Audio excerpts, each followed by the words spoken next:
Alors aujourd'hui, on va parler des seuils dans GA4, de qu'est-ce que c'est que ces seuils, pourquoi ils posent problème et comment on va pouvoir s'en débarrasser, en sachant que j'ai fait une vidéo récemment sur les écarts entre GA4 et Google Ads, dans laquelle justement j'évoquais la question des seuils, et il se trouve qu'entre la sortie de cette vidéo et aujourd'hui, une nouvelle option est apparue qui va permettre de simplifier encore la suppression des seuils, sans que cela ne nous enlève d'autres capacités par ailleurs. Alors, on va revenir là-dessus. Donc d'après Google, s'il manque des données dans votre rapport ou dans votre exploration GA4, il est possible que Google Analytics ait appliqué un seuil de données. Les seuils permettent d'éviter que la personne qui consulte un rapport ou une exploration puisse déduire l'identité d'un utilisateur spécifique à partir des données démographiques, des centres d'intérêt ou d'autres signaux figurant dans les données. Les seuils de données sont définis par le système, vous ne pouvez pas les ajuster. Donc globalement, ça veut dire quoi? Ça veut dire que vous allez sur GA4, vous allez sur un rapport, et là vous vous rendez compte que, étrangement, vous n'avez pas toutes les valeurs à l'intérieur du rapport, il va manquer des données. Globalement, les seuils, c'est ça. Donc, toujours d'après Google, les signaux Google.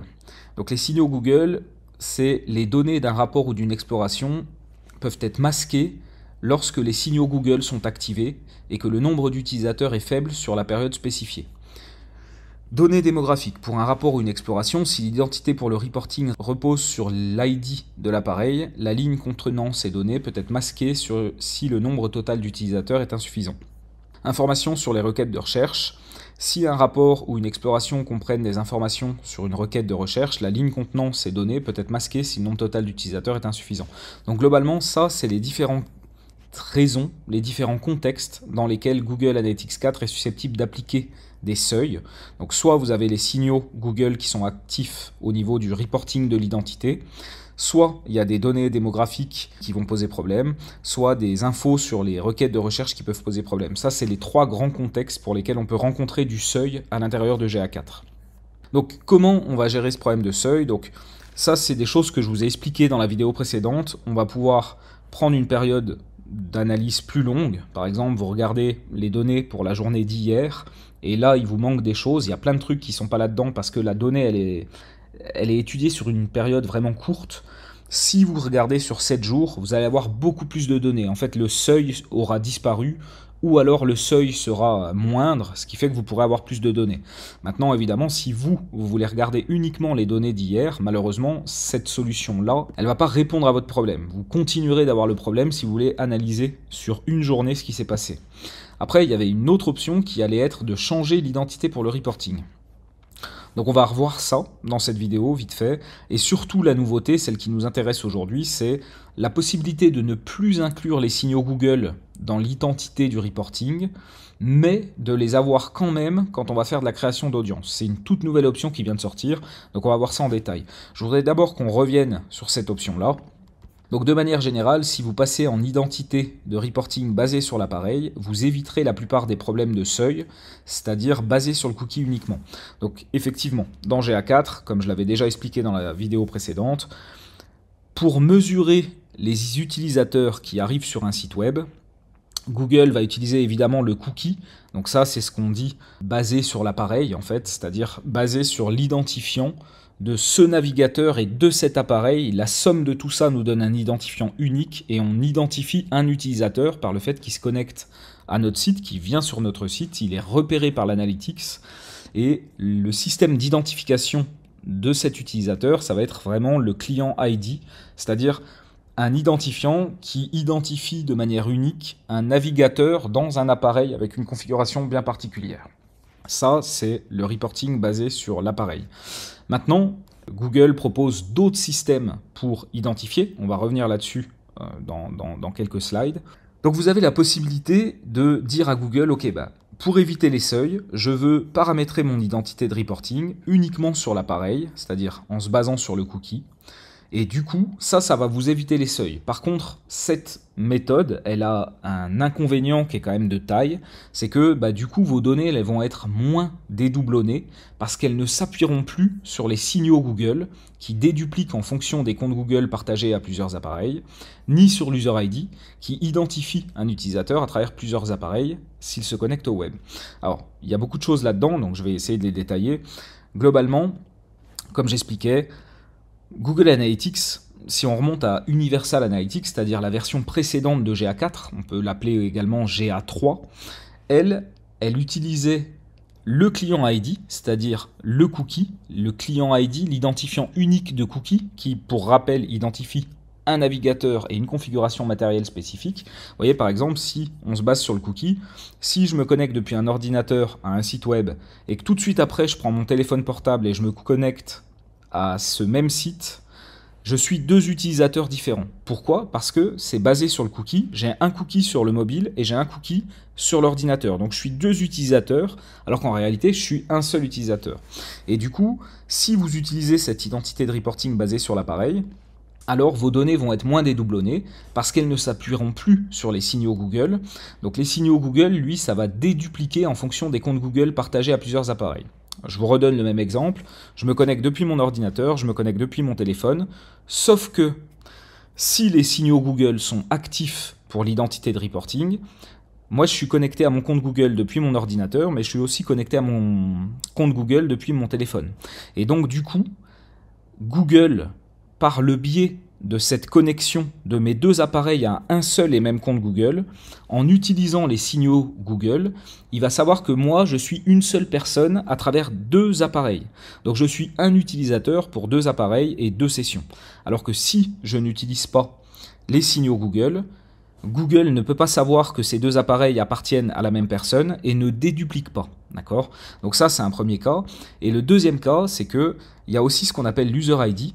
Donc l'user ID, ça va identifier un utilisateur à travers plusieurs appareils s'il se connecte au site web.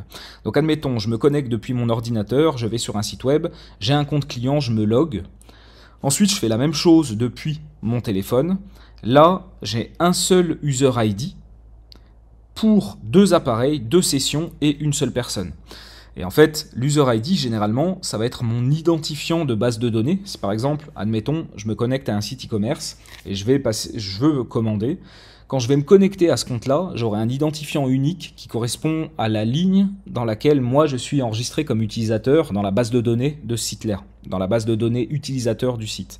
Et en fait, que je me connecte depuis cet ordinateur ou depuis le mobile, finalement, cet identifiant de base de données sera le même, puisque que je vienne de mon ordinateur ou de mon mobile, dans le fond, je me connecte au même compte client.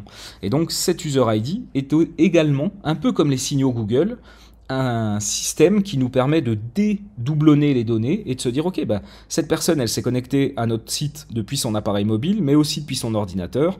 Il y a deux appareils, mais c'est la même personne. Donc vous voyez que depuis toujours, l'Analytics a cherché à identifier de manière unique des utilisateurs et à dédoublonner, notamment en cas de comportement multi-appareil. Du coup, ce GA4 est arrivé et lui, par défaut, par principe, il nous propose de nous baser non seulement sur le cookie, mais aussi sur les signaux Google et éventuellement sur l'user ID. Si on change l'identité de reporting, donc je vous montre ça tout de suite. Vous voyez, on va dans l'administration de notre GA4, on va dans l'identité pour le reporting, c'est quelque chose que vous trouvez dans la colonne du milieu au niveau de la propriété. Et là ensuite, vous voyez que par défaut, on va être plutôt sur du mélangé. Donc on va utiliser le user ID, les signaux Google, l'identifiant de l'appareil et éventuellement, si vous utilisez le consent mode, des données modélisées. Maintenant, il y a la possibilité d'utiliser le paramétrage observé et on va utiliser le user ID, les signaux Google et l'identifiant de l'appareil. Et puis, dernière option, basée sur l'appareil. Donc là, cette fois, on va utiliser uniquement le cookie et on aura moins de dédoublonnage. Et donc, si on choisit ce paramètre-là, on va éviter quasiment complètement les seuils. Il n'y aura pas de seuil dans GA4 quand vous analysez vos rapports parce que l'identité de reporting se base uniquement sur l'appareil. Et comme on l'a vu ici, en fait, ce qui va créer des seuils, ce qui va générer des seuils dans vos rapports, ça va être le fait qu'on intègre les signaux Google, notamment dans l'identité de reporting. Donc, effectivement, on va pouvoir passer en basé sur l'appareil, mais comme dit ici, on va perdre beaucoup en dédoublonnage. D'accord ? Donc, cette solution, elle fonctionne. D'ailleurs, je vous le démontre ici. Après avoir appliqué le fait de passer en identité de reporting basée sur l'appareil, je n'ai plus de seuil ici, alors que j'avais fait ce test-là quelques minutes avant, quand j'étais encore paramétré sur mélanger, et j'avais évidemment ici des seuils qui étaient appliqués. Donc vous pouvez supprimer les seuils en modifiant l'identité de reporting, mais moi ce que je vous recommande, c'est de conserver cette identité de reporting mélangée, mais d'utiliser cette toute nouvelle option quand vous allez dans l'administration de votre GA4, au niveau des paramètres de la propriété, c'est-à-dire la colonne du milieu, vous allez sur paramètres des données, collecte de données, et là vous avez cette nouvelle option qui est apparue, d'inclure les signaux Google dans l'identité de reporting. Donc moi ce que je vous recommande, ça va être de rester sur l'identité de reporting plutôt mélangée, soit observée, mais de manière générale, mélanger, ça reste la meilleure option. Et par contre, dans les paramètres de collecte de données, vous allez enlever, décocher ça, de manière à ne plus inclure les signaux Google dans l'identité pour le reporting, ce qui fait que, en effet, vous conservez la capacité maximum de dédoublonner et en même temps, puisque les signaux Google ne sont pas inclus dans le reporting, vous n'avez plus les seuils non plus. Donc cette toute nouvelle option vient d'arriver et elle nous offre quoi? Elle nous offre le meilleur des deux mondes, c'est-à-dire que ça nous permet d'obtenir des rapports sans seuil pour la plupart grâce au fait d'exclure les signaux Google du reporting, et ça nous permet aussi de pouvoir continuer à créer des audiences pointues et avancées qui tiennent compte de l'âge, du sexe, des infos démographiques, et qui peuvent ensuite être exportés dans Google Ads. Donc voilà ce que je voulais vous dire dans cette vidéo dédiée au seuil sur GA4. Pour rappel, si vous souhaitez vous former et vous professionnaliser dans le domaine de l'acquisition et du marketing d'acquisition au sens large, à la fois faire de la publicité sur Google, mais aussi être capable de faire de la collecte de données issues d'un site web, collecter des données avec Google Tag Manager pour les envoyer notamment dans Google Analytics 4. Si vous avez aussi envie d'apprendre à utiliser Google Analytics 4, savoir comment ça fonctionne, être capable de faire des analyses poussées, pointues, qui derrière vont vous donner des idées de tests et d'actions concrètes pour améliorer le taux de conversion de votre site, de vos campagnes, de votre acquisition au sens large, sachez qu'on a plus de 100 heures de formation extrêmement pointues et avancées sur tous ces sujets. Ces formations sont finançables au CPF et par les OPCO, c'est-à-dire Calliope. Donc je vous mets en description un lien qui vous permet d'aller voir toutes les formations qui existent actuellement. Et je vous dis à très vite pour une prochaine vidéo.